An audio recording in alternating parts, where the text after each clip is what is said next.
I'm glad to see that you guys are all here. I appreciate you with that nice welcome. Some of you I know, some of you I don't. I would love to put faces to names. So if you are able, please put your screen on so that way I'm not teaching to just a blank old screen. That's not as fun. Thanks, Nagam.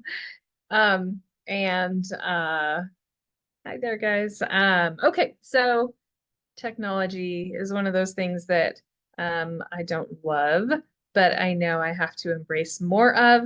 And so I'm uh, I'm pivoting a little bit because my PowerPoint was like locking me out. So I'm going to be doing the presentation with the screen this way. So if there's ever anything that you can't see, let me know and I will try to make it a little bit better. Okay, so been teaching this class for a couple of years now about qualifying potential buyers and sellers.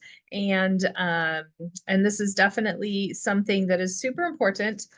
So that way it allows you to know where you're going to be putting your time in today. So we're going to be covering that, hear about progress, actually practice, have some good systems in place so that by the time that you leave today, you'll have some scripts that you can use, or not scripts, you'll have some plans, some formats, some things that you can follow to help you do that. Okay, so let's see. We just did accountability. So I'm going to skip on over to this slide. Okay, so we're going to talk about finding the motivated. We're going to classify able, ready, and willing. We're going to talk about qualifying buyers and sellers. We'll recap with some ahas, and then we'll do the daily success reward system. Hopefully we will have time to do all of that. Okay, next slide. Can somebody read this quote from the book Shift?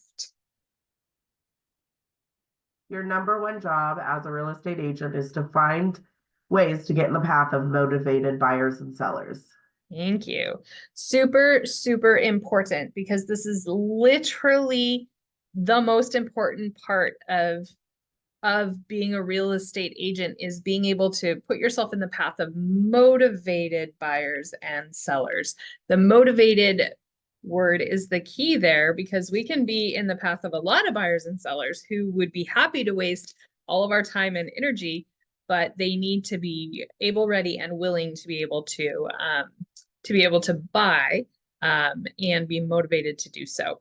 All right, so I hope that you guys are all knowing that your job is to cultivate a habit that allows you to lead generate and follow up with prospective clients. The second half of this quote talks about the word motivated, and we want to make sure that we are finding those that are ready to go. And then anybody that's not, you drip on them because you never know when you are going to have the ability to be able to get a client from years ago. In fact, one just happened to me last month. I had a client who I met at an open house, I kid you not, 3.5 years ago.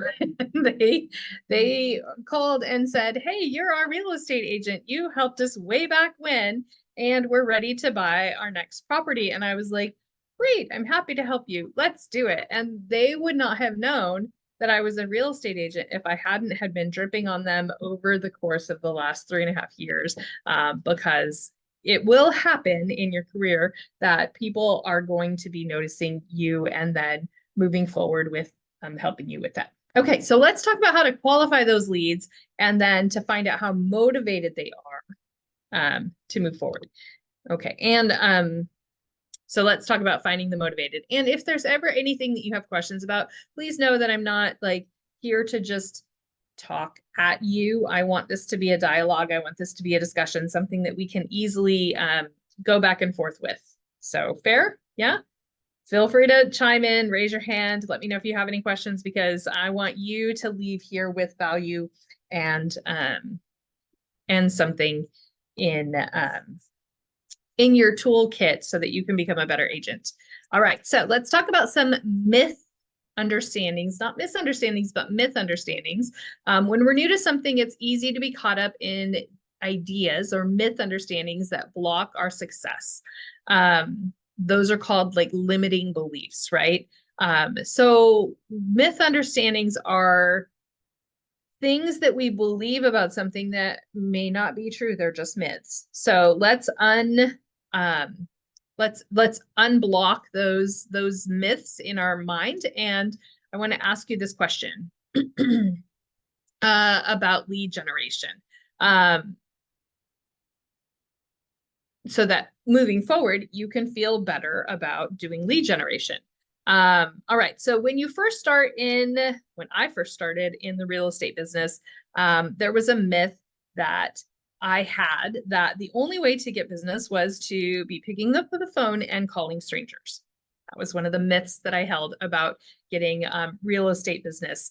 Or that the only way to get leads was to pay for them, right? Those were ideas that I had that made me feel like I couldn't be successful unless I did those things. All right. Well, the truth is that lead generation for both buyers and sellers does not have to cost you any money at all.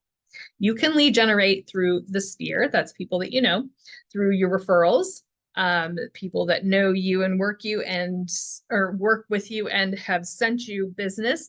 And you can also work through them from prospecting. It can happen anywhere. It can be as easy as a conversation you have with somebody in the line at the grocery store. That's happened to me before, where I was wearing my little realtor pin and the person who was checking me out was like, "Oh, you're a realtor? Can you tell me about blah, blah, blah?" And that led to a conversation, which led to me giving them my business card.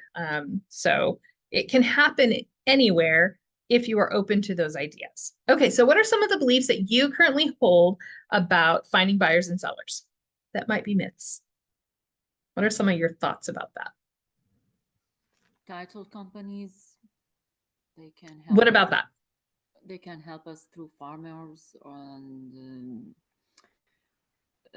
find the neighbors around my house, for example, and go door knocking for them. Kind of examples. Yeah. So your myth is that you feel like you can get clients through your title companies. Mm-hmm. Yeah. Mm-hmm. Okay. And I did. It did happen. Yeah. It did. That's fabulous. Good job, Bingam. Yes. Any other myths or ideas about where leads can come from?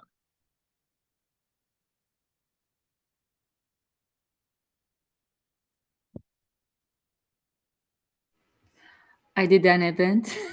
You know about it. I do. And I got the buyers through them. That's fabulous. That was a great opportunity to get the leads. Yeah. Absolutely. Yep. Anybody else have any ideas that you might be holding on to that might be hard? Things that have been challenging for you, or just some thoughts that you might have about what's currently holding you back from accessing buyers and sellers?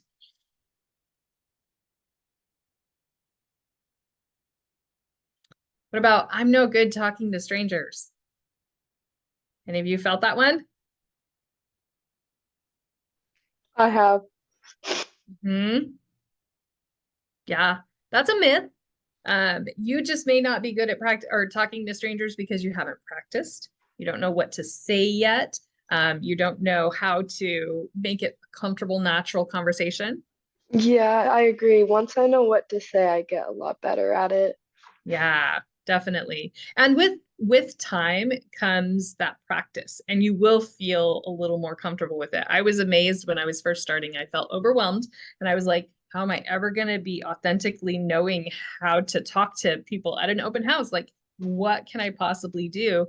But what I found was, as I was attending trainings and I was doing the practice, and at the time it was called script practice. Now we have dialogues that are available every day via Zoom, right? I would recommend popping into that class, absorbing, listening, practicing, because that is going to make it so that those words just pop out of your mouth when you're in conversations with people.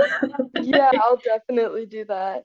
Yeah, it gives you the confidence to it was crazy when it happened to me the first time. I was like, oh my gosh, it's really working. I didn't even realize that doing this is going to make me feel more confident and to be able to talk about things. So make sure that you're taking advantage of those opportunities where you can learn about what to say.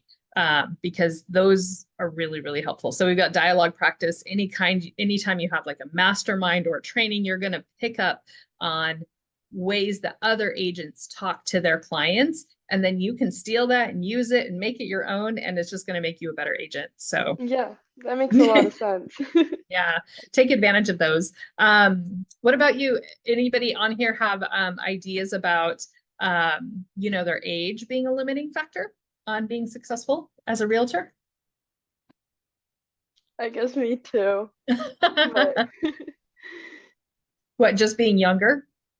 I think being younger and like a lot more of the people I know aren't really at that age of buying. So I have to kind of aim towards like I've been even thinking about calling friends' parents and just, you know. Yes, yes, do absolutely. They're going to know you from how they know you, right? And they're going Yeah. to trust you because of who you are. And as you start demonstrating excellence to them and competency and showing success, they're much more likely to hear your message. Yeah. Yeah, yeah. Yeah. And when in doubt, sell the idea that you are a person who's part of a massive brokerage of agents that is able to provide you with so many benefits. Yeah, thank you. Yeah, absolutely. And know that you've got, a principal broker team that is supporting you. Like, you have a lot of support here in the Keller Williams world that help make you an exceptional agent. Yeah, I'm so excited. Oh, cool. Awesome. Awesome. I used to have an idea that I could only become a real estate agent if I looked a certain way, right? If I had the perfect clothes and wore the perfect makeup and had the perfect hair, and that was the only way that people were going to take me serious. And I had to really dispel that myth in my mind because it's not truth. It's not accurate. People don't care about the way that, because I'm not somebody who does my hair every day. I shower and I come to work. But people care about the authenticity that I provide and the honest transparency. And because of that, I've had a pretty successful path towards my real estating. So anyway, anybody else have anything else that they want to talk about so we can kind of address those ideas before we move on? Because mindset is always the first thing that we have to get right when we are in this industry.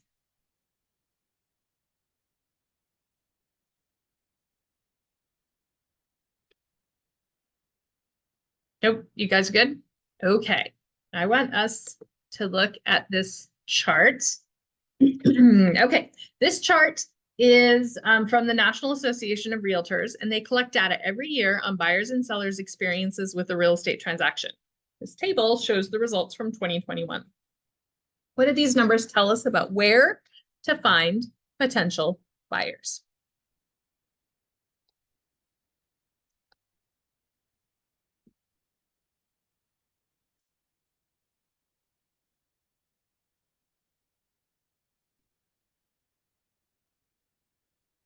It's the hint, the ones with the highest percentage. What is that one?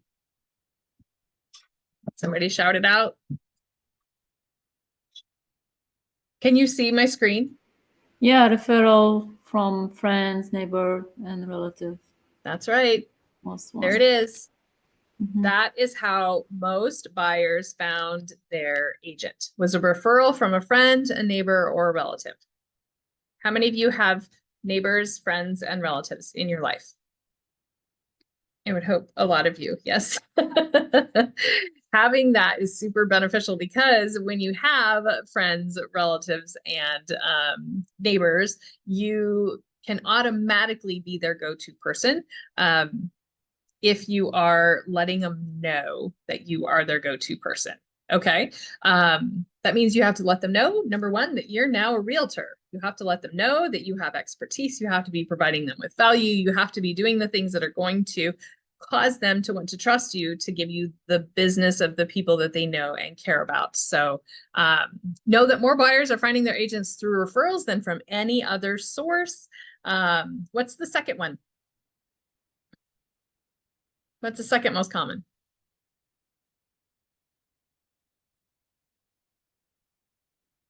Previous Client. Right, agent that you have worked with before, but it's only 13%. Only 13%, guys. So that means that there are agents out there that will work with the buyer, and then they will just consider that relationship ended once that buyer has closed with them. That seems pretty silly to have gone through an entire transaction of developing a relationship with somebody, providing them an excellent experience, and then never doing anything to follow up with them. Because what you want to make sure that you're always doing is following up with the people even after you've closed them, so that you can be the agent to get that repeat referral business from them. Because everybody is going to want to buy and sell again in the future, and they know people who are going to want to buy and sell in the future. So be top of mind for those people. All right.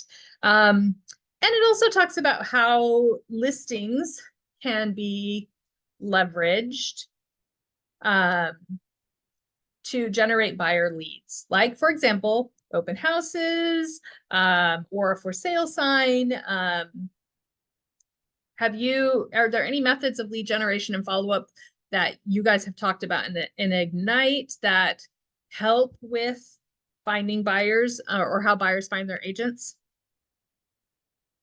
Anything that you guys have talked about in previous sessions?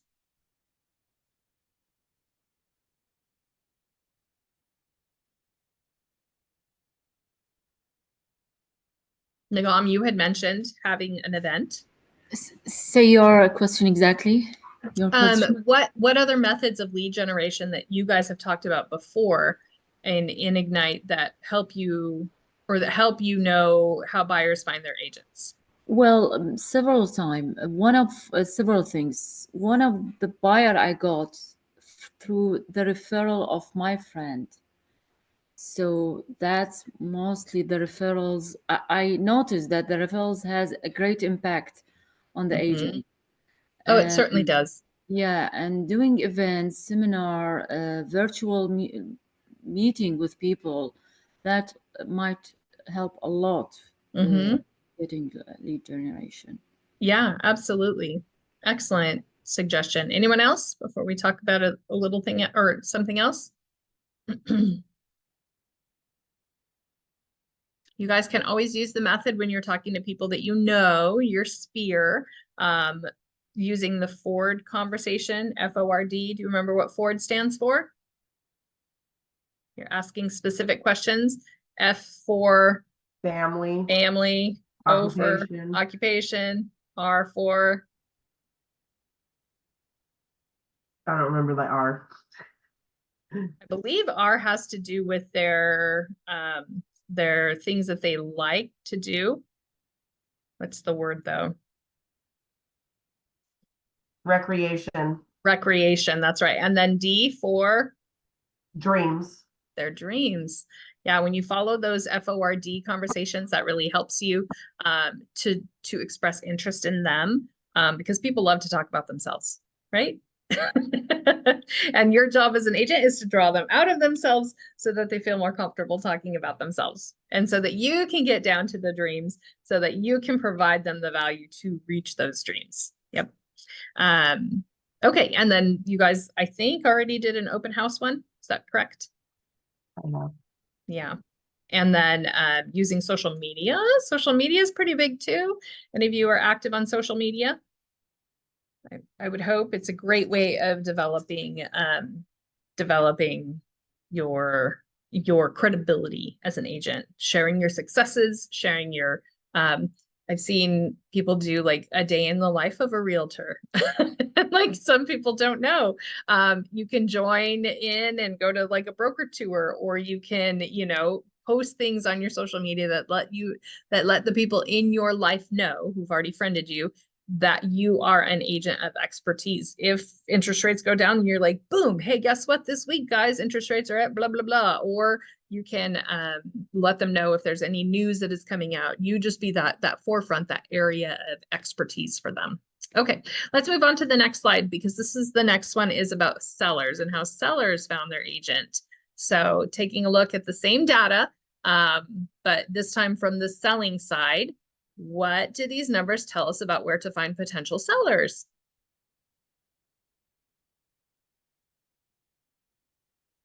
referral is always going to be number one. Yep. Yep. So that means that you should be in contact with your people. That's the number one way of making sure that that you are top of mind for them when they hear of somebody who needs help with real estating. And it involves having that conversation with them to say, hey, you know, like throwing it out.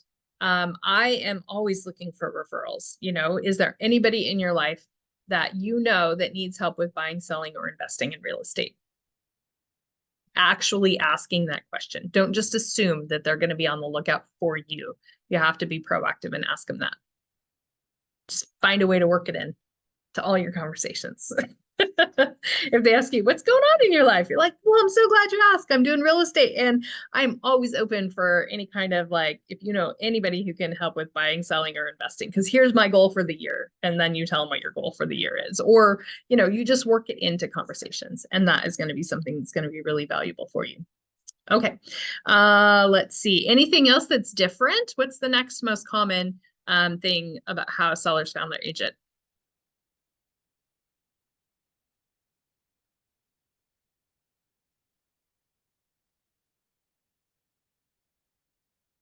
Is it similar or different than the last one? So what's the difference between the last point and visited an open house? Oh, What's the so difference? sometimes if you visit an open house, that means you're going in person because you want to see Oh, what's going on. And then if you just see a for sale sign, like with the contact information on it, that's called a sign call. And if you get a sign call, then that's somebody who's looking for a realtor usually. got you. Okay. Yeah. That's why having listings can be more valuable, because you have access to those sign calls. And it happens when you do have a listing. That's what comes up. Okay, so we know that a higher percentage of sellers are using their or they're finding their agents through referrals and through agents they've used previously in a transaction than it was on the buy side. And that's because oftentimes, you know, we've got you've got this opportunity to show them exceptional service as you go through the listing. And then hopefully you've done a good job branding yourself and keeping your brand top of mind. So anytime I close a client, I give them a closing gift. And my closing gift is something that can be useful. For example, I have these beautiful like Oregon cutting boards, and on the back of it has my branding information. So every time that a person uses a cutting board, which I hope is often, right? If they're into cooking, then they're going to remember me, and then I'm going to be that person for them.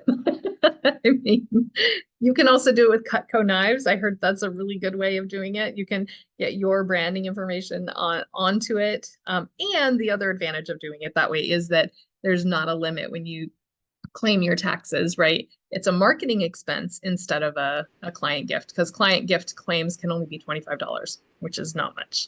So. Well, you remind me of my agent when we bought our house. Uh-huh. And he did a gift for us, me and my husband. He did a doormat, my last name and my husband's last name on it. So that's cool. I remember that. That's nice, but the only thing that would have been better would be that it's top, like you probably remember it because you remember him. But what I'm talking about is having your name, your branded name. He didn't done that. No, just our name. Yeah. Yeah. But I remember him even though. Yeah. So good way of doing it. And a reminder that if we want to continue business down the line, you want to continue that relationship with the person. Know that your transaction isn't ending at a closing table, that after you close with somebody that you keep in contact with that person, because you want to be their real estate agent for life. That's what I tell my clients. I'm like, now that you know me, call me if your plumbing goes out, because I've got contractors that help with that. You know, call me if you need help with a roofer, because I know people who can give you discounts. I'm your person, and you want to let them know that, so that way they can continually rely on you moving forward. Okay. And if it seems overwhelming, like, well, how am I going to keep in touch with all of these people? Guess what? In Command, you have access to something called Smart Plans.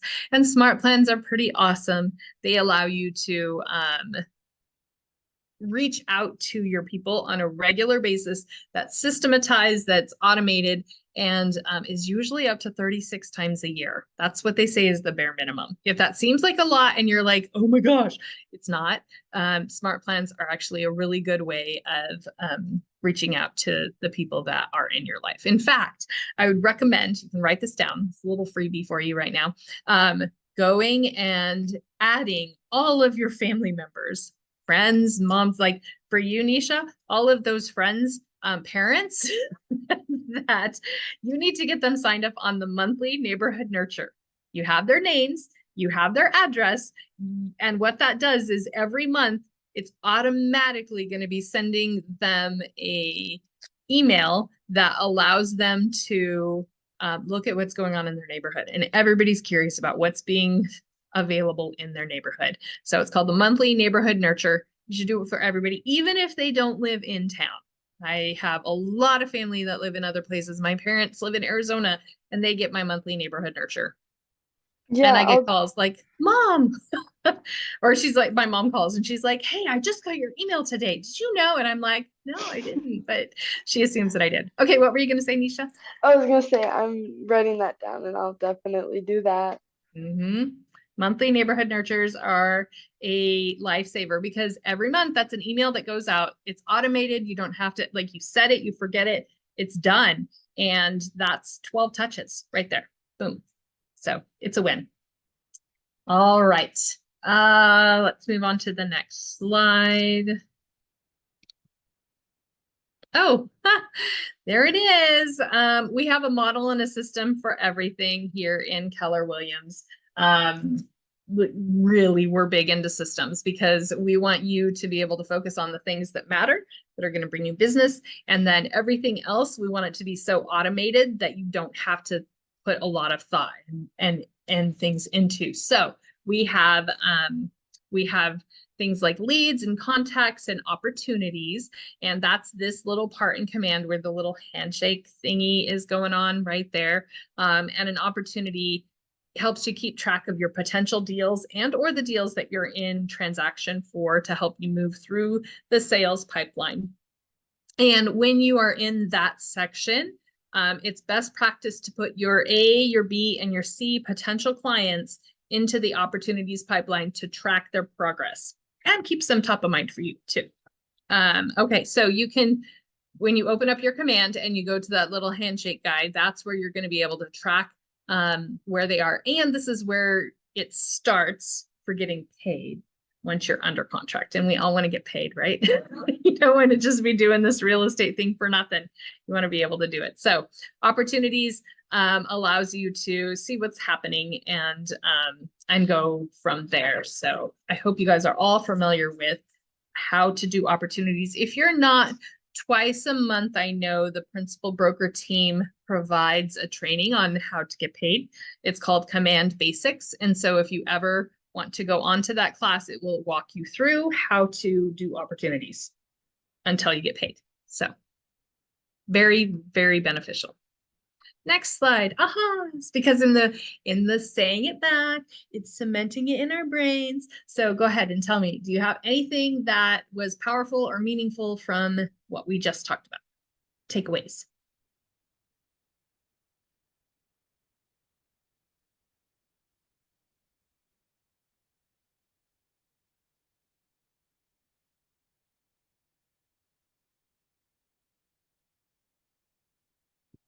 Anyone willing to share? Nisha, what is it that you're going to take away from this experience right now? I am going to add everyone I know into that one Short plan. monthly neighborhood nurture. Nurture. Yes. Okay, fabulous. That's the way. Anyone else? Any other ahas? Nope. Nope.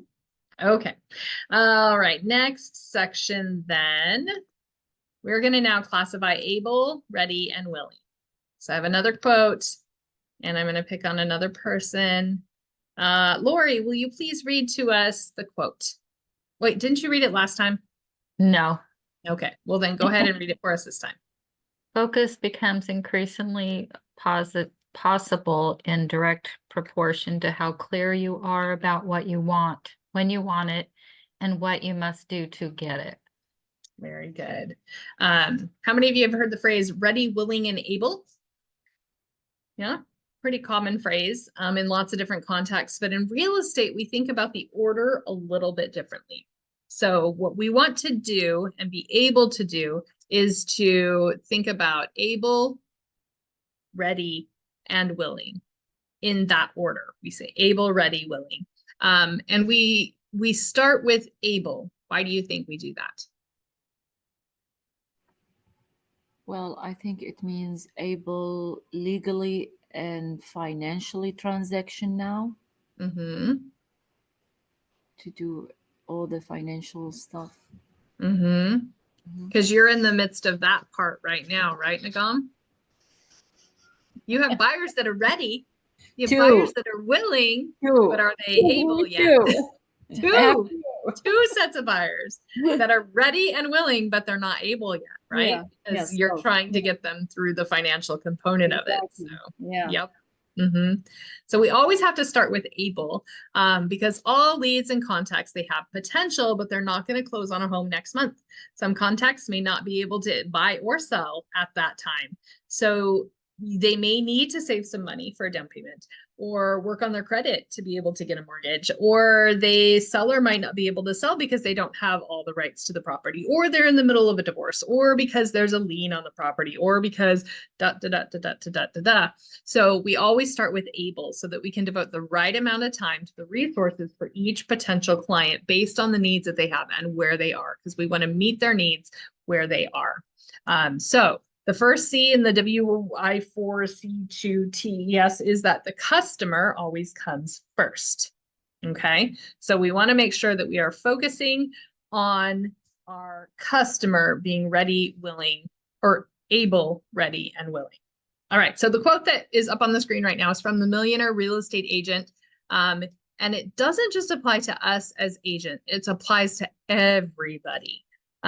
When buyers and sellers know what they want, when they want it, and what they need to do to get it, then our role as agents becomes clear. Help them to find the property they desire and close a transaction. So let's talk about how to know when a contact is able, ready, and willing to buy or sell. All right. How do we do that? We come from curiosity. Why do you think we stress that?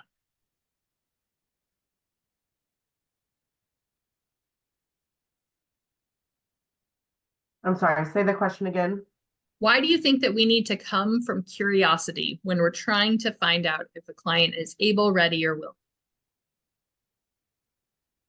Gather as much information as possible. Mm-hmm. Yep. 100%. Yep. It takes a lot of questions to get to the root of their motivation and the root of their ability. So you have to be constantly asking the question, why? So we define able, that's somebody who is financially and legally capable of completing a transaction now, right? They don't have to do anything else. They already are legally and financially ready now. We're talking about ready, that's a potential client is motivated and prepared to make strategic decisions now, right? They're not waiting for their job transfer. They're not waiting for their parents. They're not waiting for more money in their bank account. They're ready now. If we're talking about willing, those are potential clients that are eager to buy or sell or both, right? You can have somebody who's able and ready, but unless they're willing, you're going to be wasting your time touring them through houses. And we don't want you to be doing that because we want to make sure that they are all three of those and able to move forward. Okay. And the way that we determine that is by asking questions, lots and lots of questions. So the way that we differentiate, we use this framework to help us differentiate sellers and buyers who are doing business in the next 14 days from potential buyers and sellers that are past 14 days, right?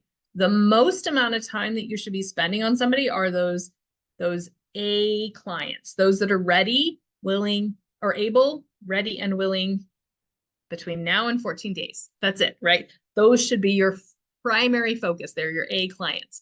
Your Bs and your C clients, those ones are somebody who is on the path, but they're not quite ready. So let's look at what it looks like for that. So able, ready, and willing, they're ready to do business in 0 to 14 days.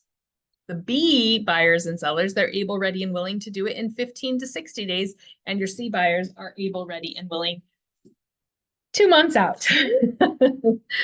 And then you'll get these random calls out of nowhere. And then you'll be like, oh, yay, I'm glad you're ready, willing, and able right now. All right. So, how do we know whether our potential client is ready to close for an appointment or close for a continued relationship? How do we know?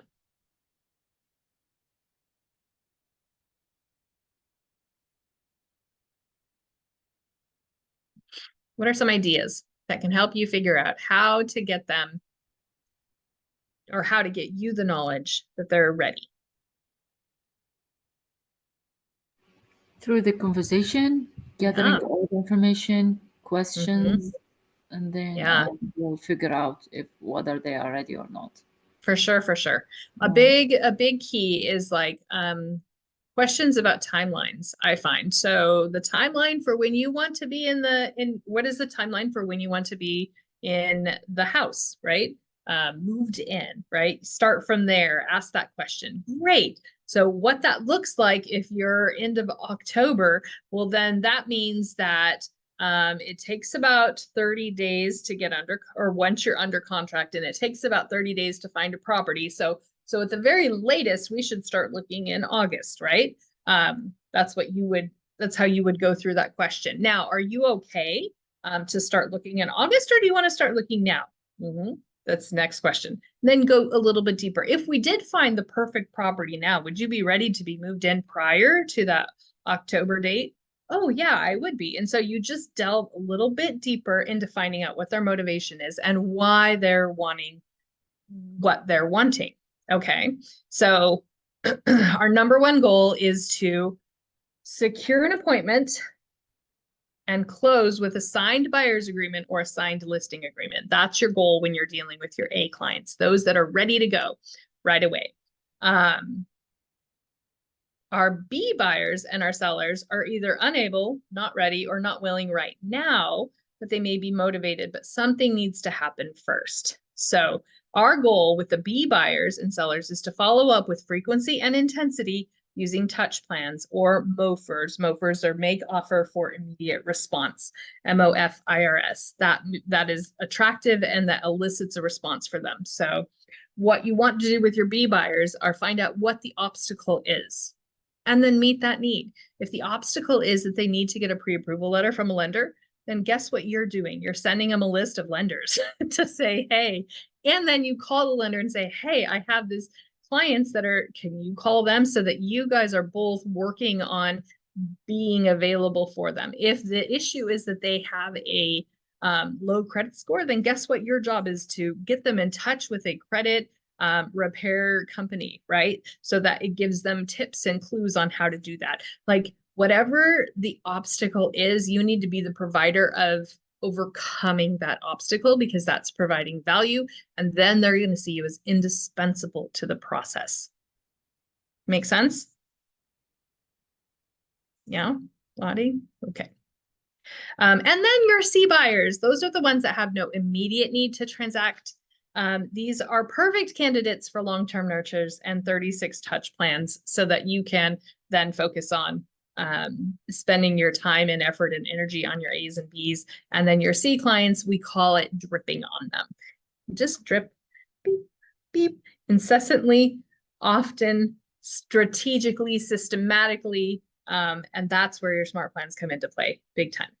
Okay, we've got ahas now. Anybody have any ahas for that section?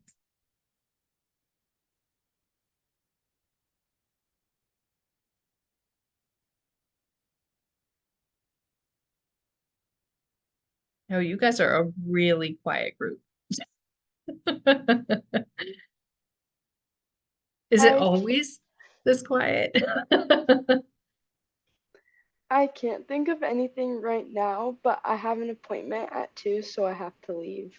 Okay, Yeah, but thank gotcha. you. You're welcome. And I'd recommend getting the next section is we're going to actually go through the questions that you should be asking. So make sure that you get the it's your form, like this is what you're going to be using to ask questions. So don't forget to get that. Okay, I won't. Thank Okay. you. You're welcome. Bye. Bye. Anyone else?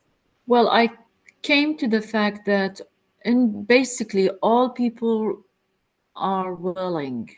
Mm-hmm. They're all willing, but not ready, not able yet.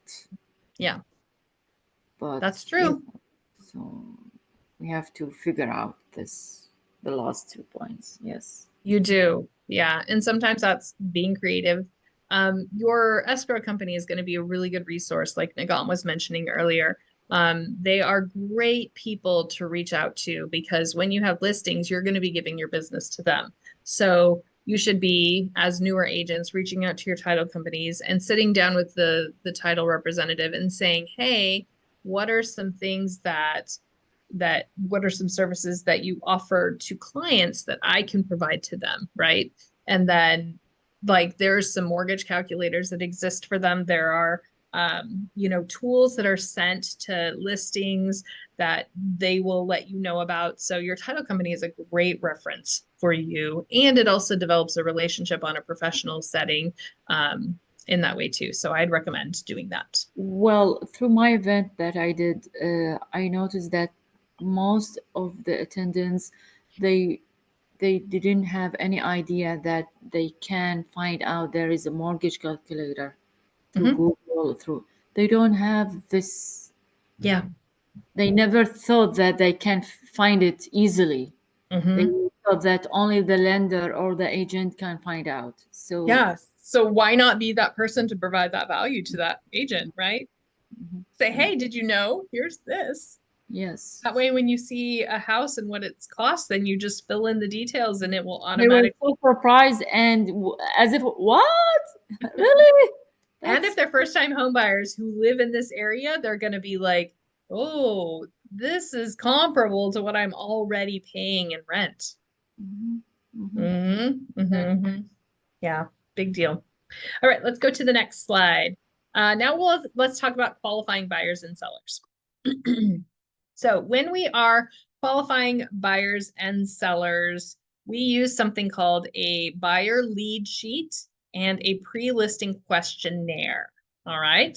It's we qualify them because it's a win-win, and our potential clients will win because we're providing them the right value at the right time, and then we win because it helps us know who we're supposed to be focusing our time and attention on, right? So that they are ready to buy and sell. All right, so any other advantages that you might think of that might help in this section?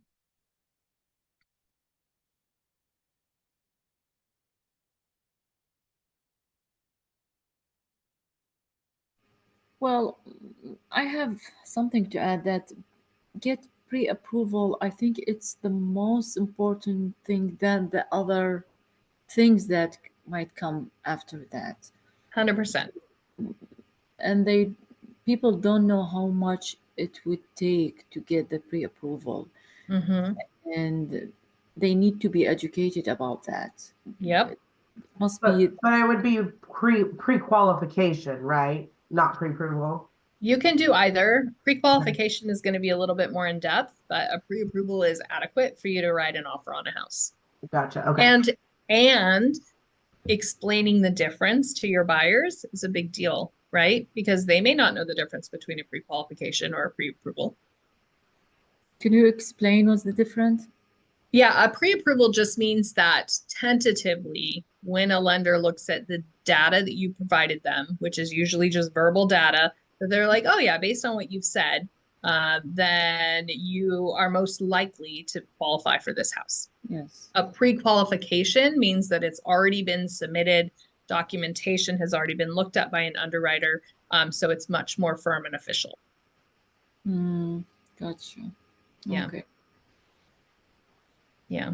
So Cece, knowing can those. I ask you, sorry, Cece, on that, can I ask you, when you're working with somebody, do you require a pre-qualification or pre-approval before you're like, yeah, let me invest all this time on you guys? I know it's kind of a personal choice. I just like to ask different agents their choice. I mean, I always like to educate my clients on both. A lot depends on the particular client. Like if I know I'm working with somebody who's looking at a certain price point that's more than, say, a first-time home buyer price point, chances are I'm not going to be a stickler about a pre-qualification, because if they're looking at a house in those price points, then they're probably financially able to do so, or else they wouldn't be doing that. But if I'm working with a first-time home buyer, I'm going to be a lot more firm about making sure that they go through that process so that there's no surprises later on, because that's heartbreaking when you're working with a first-time home buyer and they are doing all the things, and then they get to the point where they're like, wait a second, because of this, you're not loanable. Ooh, that's painful, right? So you want to make sure that you let them know that. So I said it would vary. Sometimes I'm a stickler, sometimes I'm not. But I always provide them with a lender list of at least 3 lenders on it, that allows them to be able to research. And I tell them, listen, you know, these are some lenders that I've worked with that I know, that I trust. And I hope that you had that similar experience, that you feel really good about that. And if you don't, then please let me know what your experience is after working with them. But I recommend that you reach out to all of them. And because they're each going to provide different products. And I want to make sure that the products that you need are being met, right? Because a credit union is going to have a different product than a mortgage broker, than a big bank. So you want to have a variety, and you can also let them know during the first pull of their credit, there's a 2-week grace period so that any other lending institution that's pulling their credit during that time, it's not ding, ding, ding, ding, dinging their credit. So you just want to let them know that it's like a one-time ding. And as long as you can do that. So I say shop around until you find the right fit for you, because your lender is a big part of the process. Does that help answer your question, Casey? Okay, good. Okay, so we started with the win, or we talked about the win-win of qualification. Another thing that when we're qualifying our leads and contacts, it can help us better engage with our follow-up. So our B buyers are going to need a much different message, such as how to save more for a down payment, or what changes in interest rates are going to impact them, or, you know, like how to improve your credit score, right? Or like paying off this car payment is going to help you in this process of becoming a homeowner. So like their messages are going to need to be tailored to them. Whereas our A buyers, they need to know what listings are available now that fit their home buyer list. And our C clients, they just might be interested in changes in the future that are a little bit more broad. So you want to be able to, in qualifying them, it allows you to match your message to meet their needs. Because you don't want to waste their time. You don't want to spam them with things that they don't want or need. You want to be providing value. And so when we do these qualification processes, what we want to do is we want to follow a checklist, and we want to make sure that we are doing the same thing for all buyers and all sellers. And the reason that we do this is so that we are in compliance with the fair housing regulations. We don't want to treat somebody differently based on how they look, based on their background, based on anything else other than what you follow, the system you follow. Because if you're following that system and have a consistent qualifying checklist, and you cite, this is the form that I always use, here it is filled out, then you're not going to be at risk for being accused of treating somebody differently based on the fair housing regulation. Make sense? So document it. As a realtor, you're going to have to get in the habit of documenting everything. If you have a documented system, then it allows you to reduce your liability, and it increases your consistency over time, and you get better at it because you're practicing the same thing over and over and over again. Okay, so let's look at what that system is. You use a buyer lead sheet. You guys all see that? You know, it's kind of limited. It's also included in your participant guide. I hope you guys all had a participant guide. I would recommend printing out a whole bunch of these, and then you just have a file where you pull from, where you're like, oh, I'm about to qualify one of my buyers. So I pull out this form, and then this is your form to take notes on as you're speaking with them. All right, so we use a buyer lead sheet to guide you through a qualification.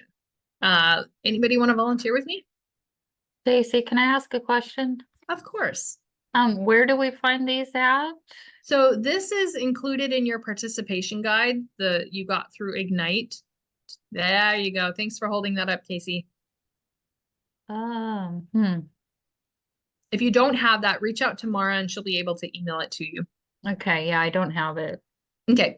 Yeah, because you definitely want to be able to utilize and reference this. So you know how to get a hold of Mara, right? No. Okay. Give me your email address and I'll make sure that you get in contact. What is it? It's Lori. Oh, give me 1 second here.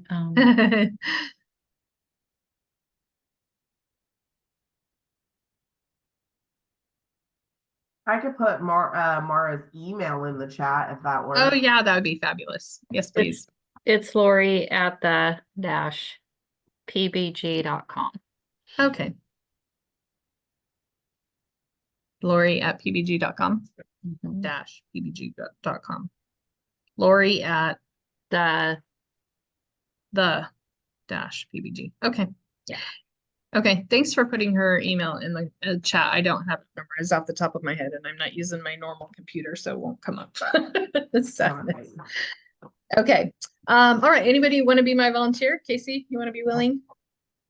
If you can put up with my possibly loud pig, she's just came in from outside and she likes to attack things. So hit me. What are we doing? Absolutely. Okay. So hi, Casey. I'm gonna run through it so that way you know what it sounds like. And all you have to do is just respond a little bit. Okay. So hi, Casey. I'm excited to help you find your new home. I'd like to start with some questions to make sure that I can give you a 5-star customer experience. Let's start with some basics. What's the best email and phone number to reach you? kstride05@aol.com. Fabulous. Thank you for those. And what are the best times to be able to reach you? Any time of day. Okay. And if this was a real client, I'd go a little bit deeper. I'd be like, is there a time where you're a little bit more distracted and putting kids down or dealing with a pig or whatever else? So just so that you know. All right. So has another agent taken you out and shown you any properties? No. Oh, that's good. So then I am excited to be that agent that takes you out to see some properties. Is there anyone else purchasing the home with you? And my husband. Okay, fabulous. So if yes, I would say, great, let's add their contact information too, so I can share listings with the both of you, right? Then I would add their contact information. And so I'd move forward. I want to help you find the home that fits your needs and the needs of anyone else who will be living with you. Who will be living in the home with you? It'll be me, my husband, and my 2 kids. Okay. And right then and there, I would also say, and what ages are your kids? Just so that I can like 18 and 11. 18 and 11. Wow, you're in the thick of it. Yeah. All right. Okay, so the next thing I want to ask you is how long have you been looking for a home? About 6 months now. 6 months. Okay, so I'm just a little curious about that 6 months. Why are you moving? We need to do a bigger house. But the reason for the 6-month period is because we are very picky about what we want. Okay. Well, it's great to know that you are looking for a new home. It's a good reason to be in the market. And I have a few more questions that are going to help me understand your needs. Are you renting now or do you currently own? Own. You own. Okay. And I have a few more questions that are going to help me. Or if they say rent, you would say, do you know when your lease is up? Important thing to know, right? To know when they're willing. And then a follow-up question to that is, if their lease is up in October, are you going to wait until September to reach out to them? No. No, you're going to be reaching out to them every single month, because even though their lease is up, it happens often where they will find something that will encourage them and want them to break a lease to get into, right? Because once they start looking, it's going to be hard for them to wait that long. So always, always, always, always, always follow up with those renters regularly, because it's so painful when you wait to call them, and then you've called them after the 6 months that they said that they weren't interested. And they're like, oh yeah, we bought a house last week. And you're like, Yeah. brutal. Okay, but you said owned, so I'm going to follow up with that. I said, oh, so do you need to sell your current home before you buy? Yes. Okay, that is good to know. Have you already signed a listing agreement with another agent to sell your home? No. No. Notice how I had to ask that important question. It's an important one because you don't want to violate the agreement because it's illegal for you to be conducting business with somebody who is already under contract with somebody else, right? That includes a buyer listing agreement or a buyer representation agreement or a listing agreement. Okay, so if you said no, that you have not signed a listing agreement, then we would say, well, when would be a good time for us to get together so that I can give you a free market analysis on your current property? Yeah. Tomorrow at 2. Okay, great. I'm moving over to the next slide, which looks almost identical to the first one, but whatever. Okay. Thank you for sharing. Are you planning to pay cash for your new home, or are you going to be getting a mortgage? It'll be mainly finance. We're gonna take a large amount of our equity out of our current home to put it on the next. Super smart. That's what's called buying up. That's what you want to do. All right. So if they say to the mortgage, then you ask the question, have you already been pre-approved by a lender? Yes. Okay. If the answer is yes, then that's fantastic. Who are you working with? Because I would love to be in contact with them, right? And then you would tell me yes. If the answer is no, then I would say, would you like any lender recommendations of people that, you know, I work with, that I've used and trusted before? Yes. Okay. Okay, well, thank you for helping me get to know you, or to get to know how you plan to buy. When we're looking for listings, what price are you comfortable with? We're looking in the 6 to 7 range. Wonderful. And will anyone else be involved in your home buying decision? Just my husband and I. Okay, that's an important question, because if parents are giving gift funds, then you want to make sure that parents are in on all those meetings too. Yeah. Because you want to make sure that they are available for all of the conversations. Yes. On a scale of 1 to 10, with 10 meaning you might buy as quickly as possible and 1 meaning you're not sure you will buy it all, how do you rate yourself? 10. A 10. That's great. If her answer was anything less, I would say, what would make it a 10 for you? Okay. And then when do you need to be in your new home?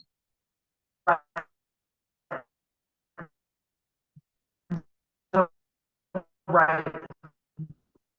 Okay, so you're breaking up just a little bit. I can't hear you. But for the sake of the Zoom, I'm just going to move forward just a little bit. I think I'm froze. Okay.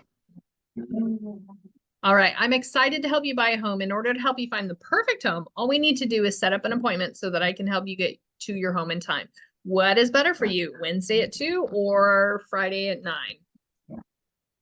Friday at 9. Okay, perfect. Thanks for volunteering, Casey. I appreciate it. You did excellent. Did this help address all those questions about able, ready, and willing? Yeah, good. Because that's the sheet that you would use to pre-qualify them. So this would probably be a phone conversation that you would have, or it could be a conversation that you're having, you know, on the fly during a open house, right? And then you'd have this printed out so that you can keep notes or take notes about what it is that they're looking for. Can I just throw in going to the buyer lead sheet? Okay. like when I did insurance and we did like events or like a table at one of the M's games or something to be able to get into the drawing or whatever it was that we were doing, we did basically the top version of the buyer lead sheet. So like if you're going to do an event like I think it was Nagam that said she did a big event, I would personally have something along those lines to get them into that drawing. Oh, yeah, so that they'd have to fill out the questionnaire. Yeah. Super smart. Yep. Super duper smart. Great suggestion. All right. It's hard to do, Well, hard I to have do another role- suggestion too. What I Okay. noticed through my events, especially immigrant people, Mhm. I had 5 or 6 people, 6 families. They have no idea. They didn't know that they have to open credit account bank. Mhm. So for example, those people living here for like 3, 4 years, and they didn't open credit. They don't have Right. it, Right. thinking that they don't need it. Hmm. The checking, it's really enough for them. So So Nagam, maybe that would be a great post on your socials. yeah, I'm thinking the next month to do a small event for those people who Mhm. need to be educated what they should do Mhm. before they thinking to buy a home. That's a great idea because then you're touching a niche market that's specific to what, the people that you're serving are wanting. So that's a great idea. Hmm. Excellent. Yeah. And it should also be like, did you know that in order to buy a house, you actually have to have credit? Here's a quick and easy way to establish credit. Open up a credit card account and pay it off every month for 6 months. Boom. So like just something as quick and easy as that. But that's like tailoring the need that you are identifying and getting them to the point where they are able. Yeah, that should be a big part of your reach out if that's the people that you're serving, for sure. Yeah. I used to be a teacher in high school. So a lot of the students that I taught are now graduating from college. So guess what I'm telling them? It's like, did you know that when you graduate, the years that you spent in college count as work experience if you're getting a job related to your major? Boom. How fabulous is that? Like, or That's did a you good know? idea because my daughter next year is going to be at college, so that might. Yeah, I told my own children when they went there, I said, we're opening up a credit card for you for the sole purpose of establishing credit. That is it. And what we're going to do, because my one daughter is a runner and she listens to music while she runs. So she has an account, like one of those music accounts. I forget what it is, not Pandora, but another one that she pays for. And it's only like a fee of like $5 or $6 a month. We opened up a credit card in her name. That is automatically paying for that subscription, and then she goes and she pays it every month. So she's at the end of her college is going to have credit because she's doing that. And that's all she uses it for. Super easy way of building credit. Yeah. So tailor your messages because it really, really does help meet the needs of the people that you're trying to reach out to. Yeah. All right, I know we don't really have time for the role play. And I hope that you guys do the role play because I think it will really, really, really, really, really make you a better agent. So practice this with somebody in your family, in your household tonight. Promise me? Yes, yes, you're going to do it. Practice it. Just say, hey, could you help me go through this sheet? All you have to do is just answer questions. Doesn't matter what you answer, just answer them. And then the more you practice it, the better you're going to get at it. And I promise it'll work better. Okay. All right, let's move on to the next section. Any ahas from that? From the buyer lead sheet?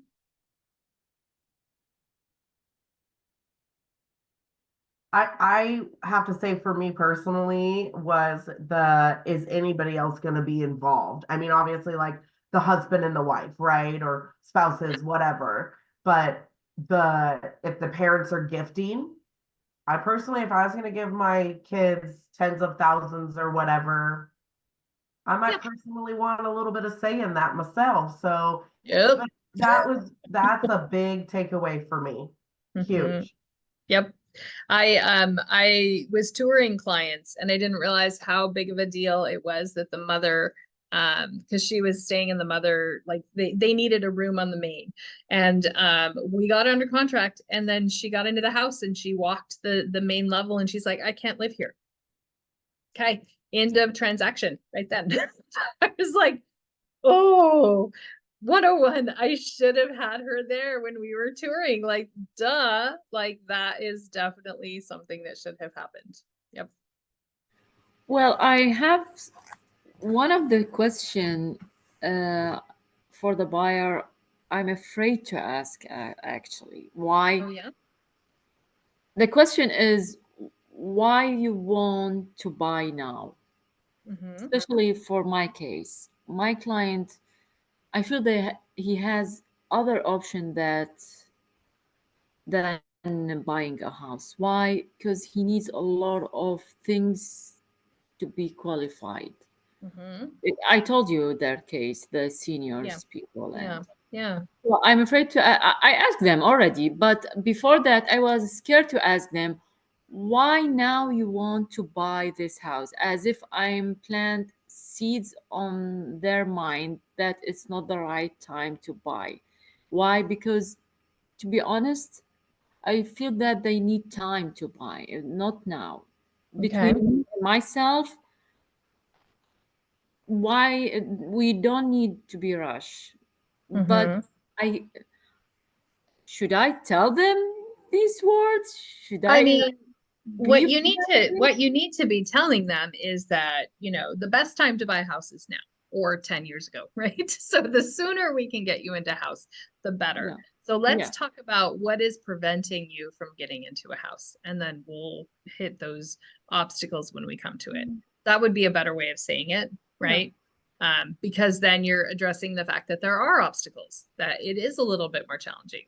So you can word it in a way that allows them to understand that you've thought through what some of those obstacles are and you're ready to be a problem solver with them, because every transaction is going to have obstacles and your job is to present the obstacle with solution. Challenge these obstacles. Yeah. Mhm.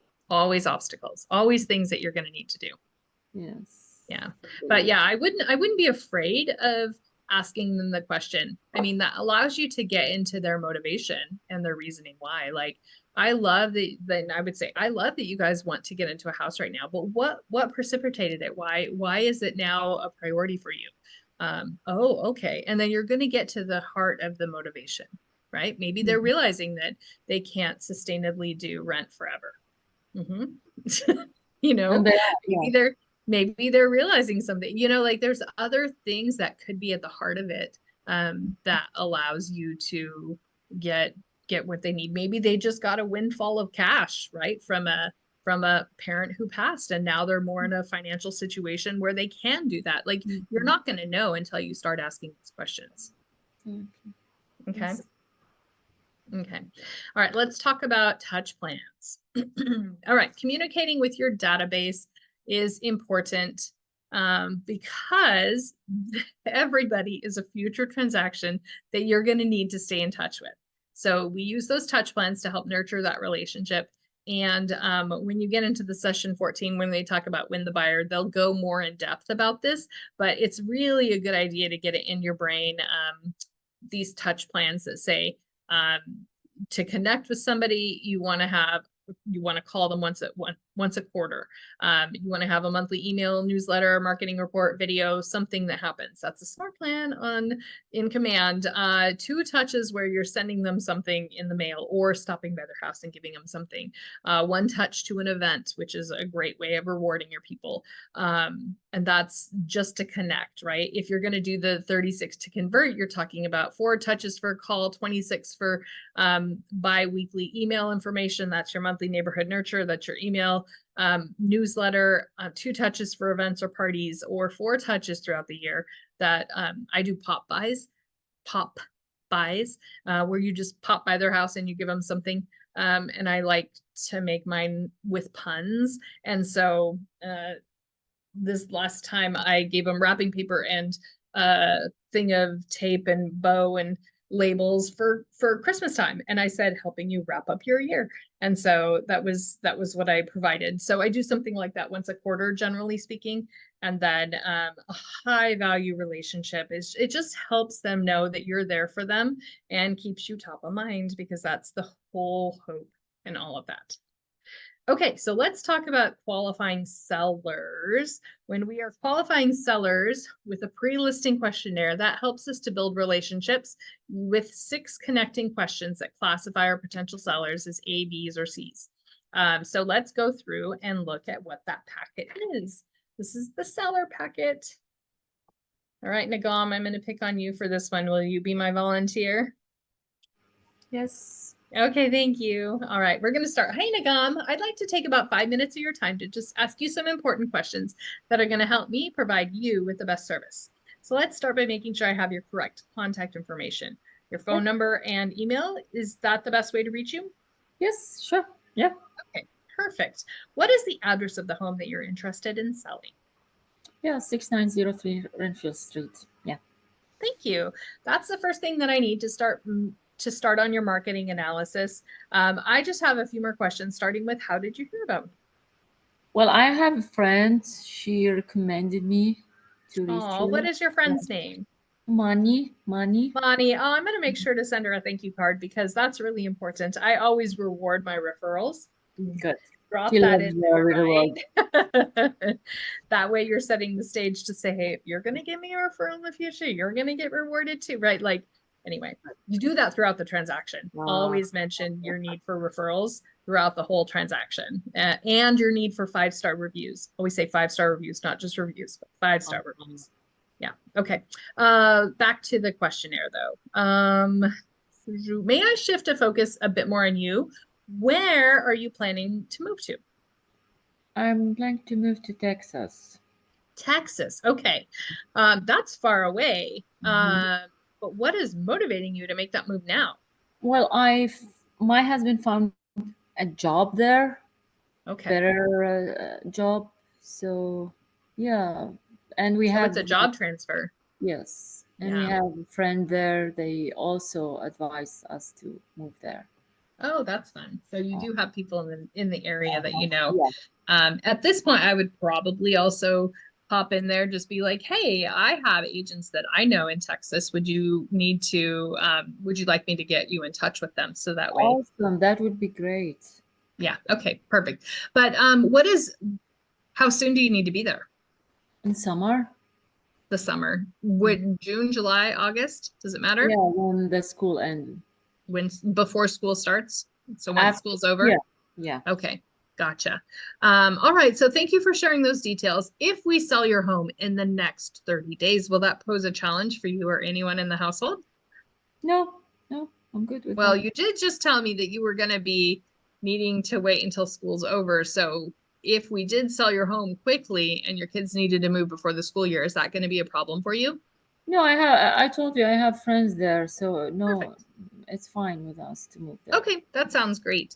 If the answer is yes, then you would say, well, what would that challenge be? And then you'd go a little bit deeper on that one. Okay. Okay, so that's very helpful to know. What would happen if your home did not sell? If no, renew the contract with you. Okay, but if you did not sell and you had a job transfer, how is that going to affect your family? That would be a problem, actually. It would be a problem. That's right. Mhm. Okay, so then we would go deeper into that a little bit. Yeah. Okay, that's so very helpful. Thank you for letting me understand your situation. Tell me, do you have a number in mind that you would like to list your home for? I want $1 million. $1 million. Okay. And then I would It's a ask, number. where did that number come from? Yeah, that's Yeah. always good to know too, though. And Well, then I what believe in you. I can't say which number, but I can trust you. What's the best number? Oh yeah, I'm happy to provide that for you when we sit down and meet together, because it takes a lot of research and data to get So to a very accurate number. that question takes me to the point that should we follow the seller opinion about the home price, or should we advise him, or what the Oh, no. Your seller is getting their information from the friend who sold 2 years ago down the street. The Mhm. seller is getting the information on what they think their home is worth because they've loved on it so much. They're getting their information from a Zillow that's not Yeah. as accurate, right? So your job as the agent is to get an accurate representation of what the market is going to give for that. And that's where data comes in. So you need to be the provider of data in that conversation. What if he wouldn't listen to us? Then you have the choice to say, listen, like the market determines the price. And here's the issue. If we overprice your home, this is what happens. And then you walk them through the scenario of what it looks like when you're overpricing a home. Then you're going to have less people coming through it. They're going to be asking the question like, why is this there? And then it sits on the market for months and months and months. And what does a buyer ask when they see a property that's been on the market for months and months and months? What's wrong with it?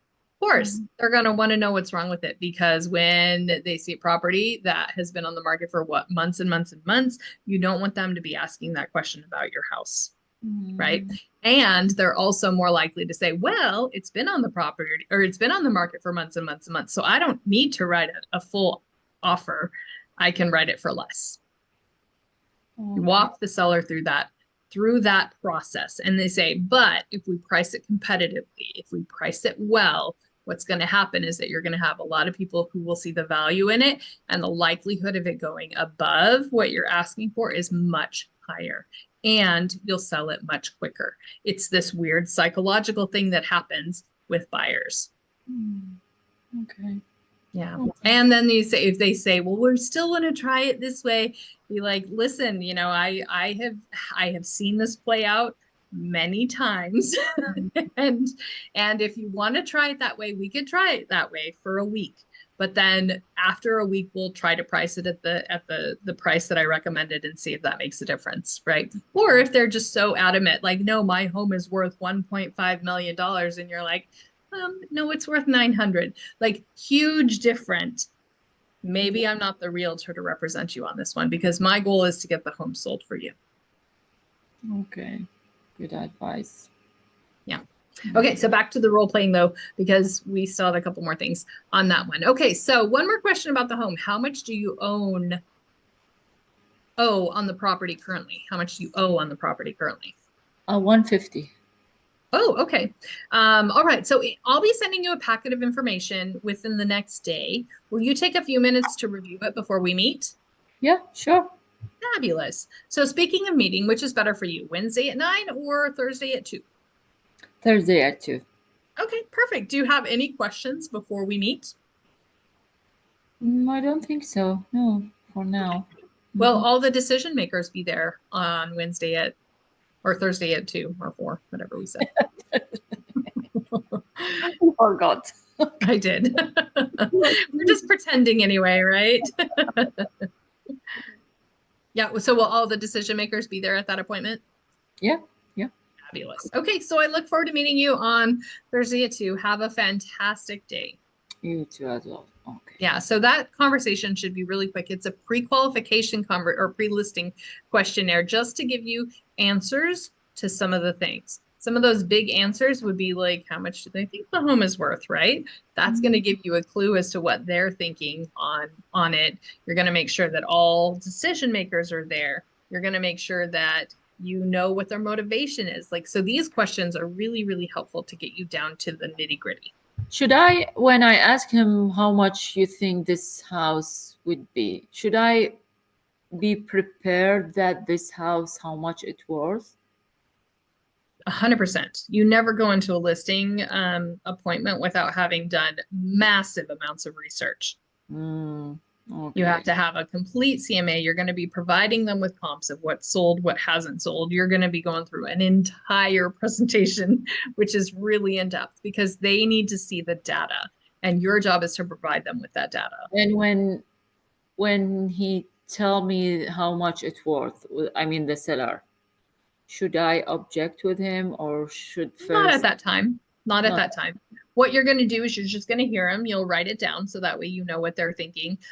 Whenever I'm preparing a CMA, I will go on to Zillow.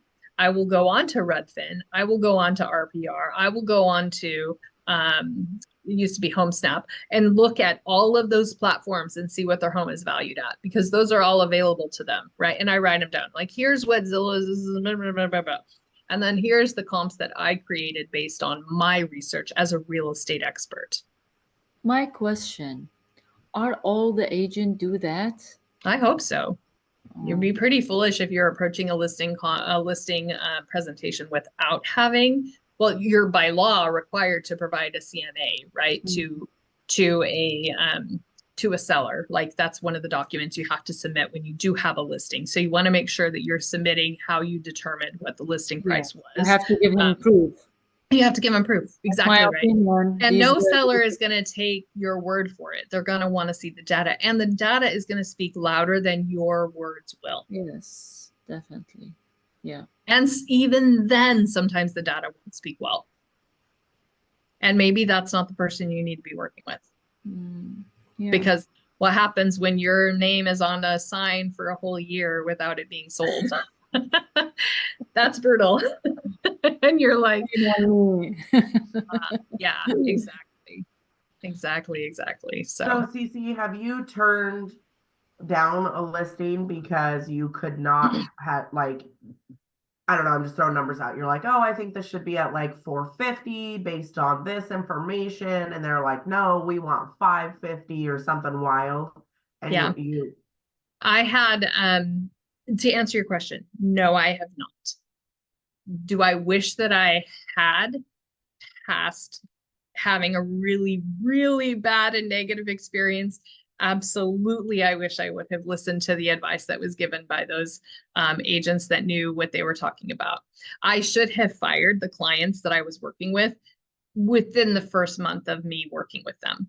But instead, I worked with them for 13 months of torture, and it was horrible and it was awful. And I have not followed up with them in any way at all, because I'm like, this is not worth my time, my effort, my energy. They are not the people that I want to work with. So I did learn the lesson the hard way through experience. And I would absolutely say that you don't want to be wasting your time on people who are trying to get something that is not supported by the market. Because, and this goes back to that conversation that you have with them. Like, you can talk till you're blue in the face with them and say, listen, I know that you have a number in mind based on whatever, but I've seen this play out time and time again. And as your real estate expert, my recommendation is this, because the market determines the price. And with the super high end homes, right, that we're talking over $1 million, 4 or 5 million or whatever, those Mhm. tend to hang on the market longer. Longer. Yeah, it's harder to And- find buyers for those.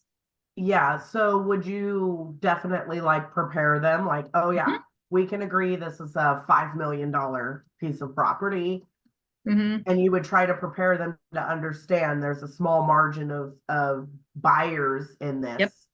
Well, Um, you're coming to the listing appointment with that data already in hand. You say, look, at this price point, and this is where your TMOs come into play, right? You get a TMO every single week being a Keller Williams agent in your email. You click on that price point and it in that area, and it tells you how many days on market the home sat. So you come already with it. I would even print out that TMO and I would say, hey, here's the data. Here's the price point for homes that are over $2 million. And if you notice, the days on market for these homes is blah, blah, blah. So I want you to be prepared that that's what's probably going to happen. So we need to be strategic about this, right? We want to price it aggressively if we want to close it quicker. If we're pricing and we've priced it too high, the market is going to tell us right away if we priced it too high, because we're not going to have anybody coming to request to see it. Because we should have requests. But wouldn't especially you in that think first that there week. are some sellers, some homes are lucky to be sold in a high prices? I think that it's It's all by luck. Just no, I don't think it's about luck. I think it's about pricing it strategically, pricing it below where the market is saying that it is, because when you price it below where the market is saying it is, then you're gonna have more people who are coming to see it, and then they're gonna have this feeling like if I don't write an offer, I'm gonna miss out.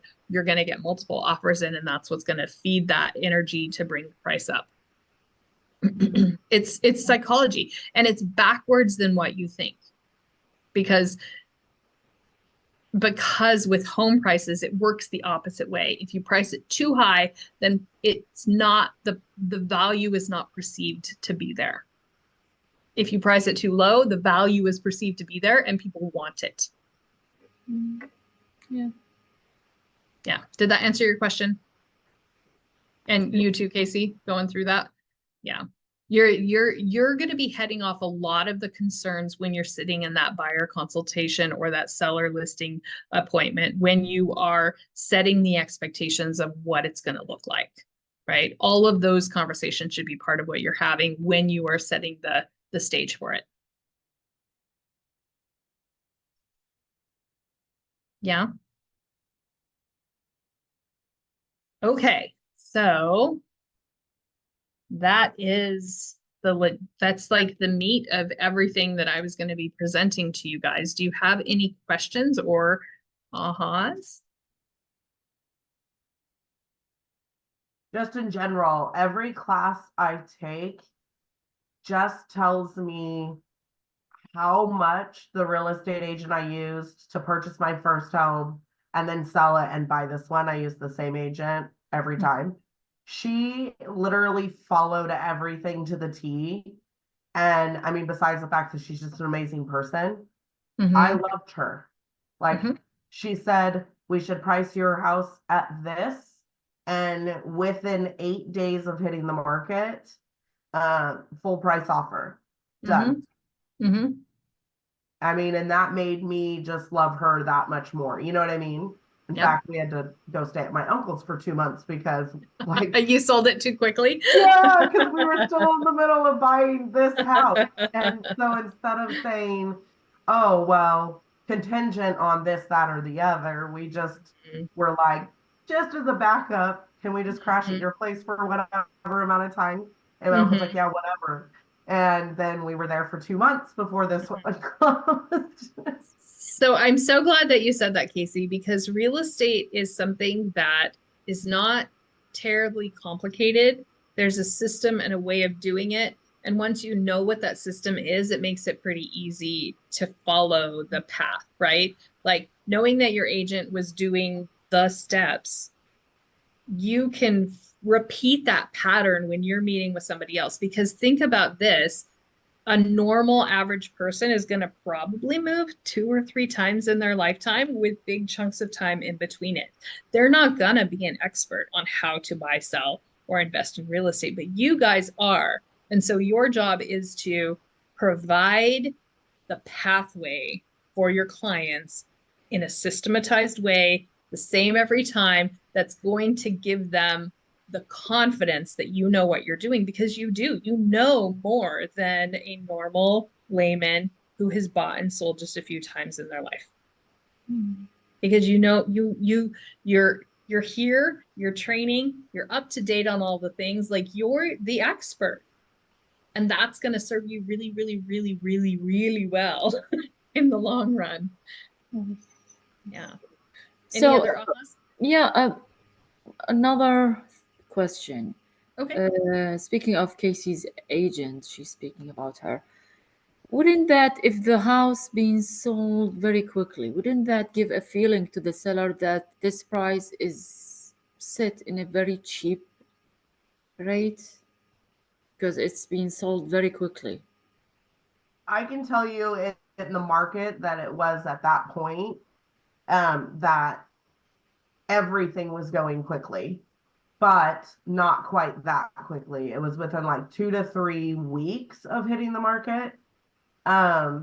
And my husband and I had already done a bunch of educating ourselves as much as we could as not being real estate experts on what the value of our home probably was. I basically pulled, you know, it was a 3-2 on a quarter acre in town, taking into considerations the downfall of our property versus some others. We were by railroad tracks where it's going to depreciate the value of the home to certain people, quite a few people, you know.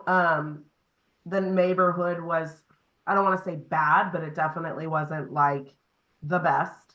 And our house was probably one of the nicest on the block because we had bought it and made it that. And so I was pretty educated, or felt like I was. I mean, I personally, from my view, don't feel that way. I could see where maybe that. In general, it's just example that the seller in general, wouldn't that he would think that his house has been sold in a cheap price rather than should be, because it's been sold so quickly. No, Nagam, because this is where providing that data Yeah. comes into Oh, play. Yeah. When you're looking at similar square footage, area, neighborhood, beds and baths, right? Condition, when you're comparing them and pulling your comps that match that, you can look and see, well, this home sold for this amount, this home sold for this amount, this home sold for this amount, this one went pending for this amount. Like, all of that data helps you justify the price. So you should be doing such a good job providing data to your clients that they know what the home should be worth based on what's selling at that moment in time. The hardest thing is to get a seller to realize that it's at that moment in time, because you can't judge something from 10 years ago, or even, you know, like sometimes 6 months ago, or during COVID, right? It was a different market then. And Yeah. home values change over time. Exactly. Yeah. So you need to be providing that data so that they know. So you're not pricing it unrealistic, right? You're pricing it according to what it's valued at with the data that's given to you. If you focus on the data, it will not lead you astray. And if you misdiagnose or miss the mark in some way, you can easily come back and readjust. Yeah. But another risk of pricing a home too high is, and sellers may not know this, but when an agent looks up a home, they can see the history of whenever it was listed before. Wow. So let's say it was on the market for a whole year and it was never sold. And then it goes on with another agent at a different time, right? That history is available to anybody who's able to look it up. So the consequences for overpricing a home are long reaching. Yeah. I believe. Yeah. Also, too, the seller's motivation will play into it too. I mean, for us, we were like, why did we ever think we could deal with one bathroom? Why did we ever think we wanted to live in town? You know, and so for us, the motivation was there to get out. Like, our requirements were quite a bit. And it was actually before we had even looked at the house we have now. We just were like, we can't be here. We're not be quiet at 10 o'clock time kind of people. We need to be out in the country, the kids riding their quads at 10 o'clock at night with a bonfire in the middle of the track, if that's what we want to do, kind of people. So motivation will factor into it too. So just with everything, 8-day full price offer made us feel good that we had, because we remodeled the house in the 4 years we lived there. So it also made us feel good of what we did was right. So Nagam, I would say if somebody wants to find a negative in anything that's going on, they're gonna find it. Exactly. It's true though. It is, right? Exactly. You got that, yeah. Unfortunately, yeah. And prepare your sellers too for the opportunity that lowball offers could come in, right? And those lowball offers are a determination of what the market is saying their home is worth. Okay. Well, and we got, so before the full price offer came in, we got a low ball offer as well, just like thrown out of nowhere. And our Mhm. agent, I was like, she knows me, she's known me for a long time, and she's like, now listen, I sent this over to you, I want you to look at it, but before you open the email, they are literally just seeing what it is that they can get you down to. So Mhm. don't get mad. It's not them spitting in your face. Everybody wants to get the best deal they can. Mhm. And it was that made me go, okay, nice try. You know, Mhm. I Goodwill and I, do yard sales it as well. So if somebody's got something listed at 5 and I've bought 5 things, hey, will you knock $1 off of everything? Mhm. You know, Yep. Yeah, but just setting that stage ahead of time, right? That's where your job of over communicating comes into play. You have to delve really, really deeply to find seller motivation and know what's important to them. If it's important to sell for the highest price possible, then your strategy is going to be different than to get them out of the house in the area as quick as possible, right? Like different meanings lead to different objectives. Yeah. So you just have to ask a ton of questions, and then you have to over communicate and set the stage for a lot of laying out what's going to happen or what could happen. So that way, when you deliver on what you've said, they're like, oh yeah, this is normal. This is what's supposed to be. And it makes a big difference. So, and it lends credibility to you as an expert. Yeah. Do you guys have any other questions? I just like to add, not a question, but trust, having that trust with them too. Yep. Everything that my real estate agent said would happen or could happen either came to fruition, or we headed off. And that just made me all the more trusting of her and everything she did. Like, I don't know if you guys have figured it out, other people that have been in class with me, she literally is the agent I want to be. That's awesome. So so the whole gather all the information, educate, build that trust is super important. Mhm. I think personally, as somebody, I am a control freak, and she had me so comfortable that I could literally just let it go and be like, whatever you say, I'm good with. That's good. You know what I mean? Yeah, she did a really good job then, it sounds like. Yeah, she's amazing. That's wonderful. That's a good model for you to have too. Yep. Any other questions? Ahas, insights, things that you're going to do? I would also recommend making sure that you go through that listing questionnaire with somebody in your household so that you can practice, because that's going to help lead to mastery. And the more you say it, the more comfortable you'll get with it. And also you should print up a couple copies to have just in a folder so you can just pull them out when it's time to take notes when you're dealing with your next listing or your next buyer. So print out those forms, have them, tweak them a little bit if you want to, but I wouldn't spend a lot of time recreating the wheel on a system that already is going to be effective. Because you could spin your wheels to try to make it perfect for you, but it's a waste of energy. Well, this is an example building off of that, the buyer lending or lead sheet, other than the children's names, that depends on where you're going with that for the insurance Mhm. part of it. That's exactly what the insurance industry uses as well. For 10 years, I was in it for 10 years, worked for 2 companies, Yep. and that's literally the same thing. Yep.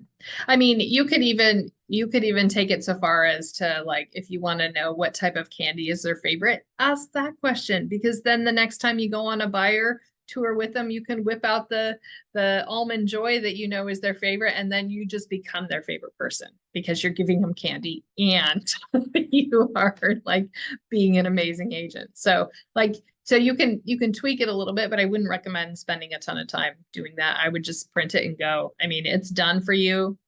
It's tried and true. It addresses all the main things that you need to do. So I would say go with it as is. Makes sense, makes sense. Okay, and these are, you know, the questions that you're going to be asking on the phone prior to a buyer broker consultation, prior to your listing appointment. So these are the things that help you go into those appointments fully armed with a lot of data already and a lot of information.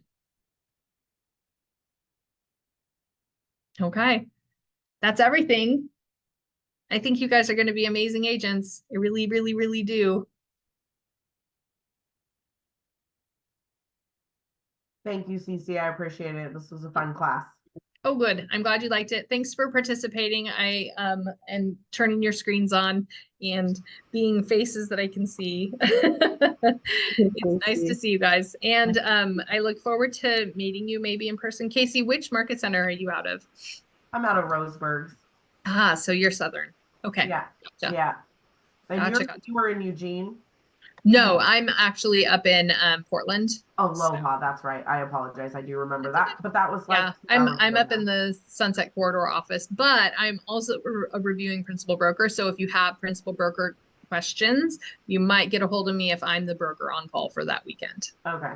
Yeah. Okay. So just keep that in mind. If you ever get to the point where you're like, it's an emergency and I need to speak to my principal broker, we have an on-call system that allows you to call between 5 and 8 on weekdays and then 8 to 8 on weekends. So a big chunk of time. And then we're able to help you at that time. And every 4 weeks I'm on. So I might speak with you again, but you're in good hands with Tammy Sue and Madeline. They're great. Yeah. Okay. Well, feel free to reach out if you have any other questions, and yeah, we'll go from there. Oh, and Bye. Lori, did you get the link in the chat for Mara's email? I did get that. So what am I asking her for again? Is it? You're asking her for the hold on, what does it say on the front? The buy or the It's the Ignite book. Just tell her you need your Ignite study book.